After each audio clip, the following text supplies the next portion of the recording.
Meanwhile, back in Dustwater, Charlie had taken a hard shine to his duties as sheriff. He patrolled the dusty boards at odd hours, stepping into the mercantile or the smithy without a lick of hurry, looking men square in the eye and keeping his counsel. The townsfolk would tip their hats with respect, and he'd give them a short nod, never much for grinning. Under the shadow of his Stetson, his gaze stayed stony, like he was hauling around a heavy thought he couldn't find a place to unburden.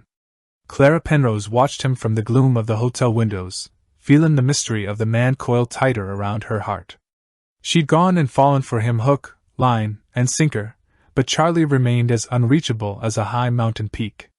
No matter how she tried to needle him, tease him, or talk him up, he'd listen, but his mind always seemed to be riding a different trail.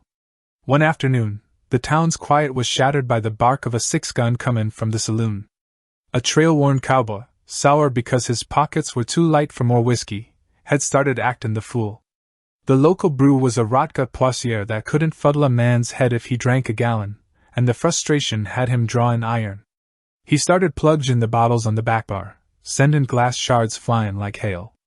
The patrons lit out of there like scalded cats.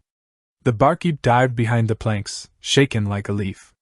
Nobody knew if the law had been fetched or if Charlie's own nose for trouble had brought him, but sure as sunset, the batwing doors swung wide. Charlie stood in the light, a peacemaker leveled in each hand. "The dance is over, son," he said, cool as a winter creek. The cowboy turned, swaying on his heels. "I don't give a plugged nickel for you," the drunkard spat. "Whole town knows you're sweet on the lady what runs the hotel." Charlie didn't blink an eye.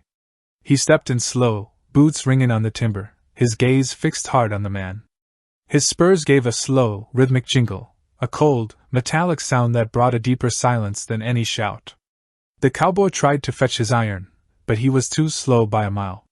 A heavy pistol but caught him across the temple, and he folded like a camp stool, cracking the table as he went down. Folks outside had their faces pressed to the window glass. The message was plain. This new sheriff wasn't one to be pushed. Charlie stepped out, fetched his lariat, and hog-tied the man's ankles before hitching the rope to his saddle horn. He gave his horse the spurs and dragged that limp sack of flour through the street dust all the way to the calaboose. He hoisted the drunk with one hand and tossed him into the cell like a bale of hay. The iron door slammed with a finality that echoed through the street. Charlie had no belly for trouble in Dustwater. He knew out here, the law moved slow, and usually left a bitter taste.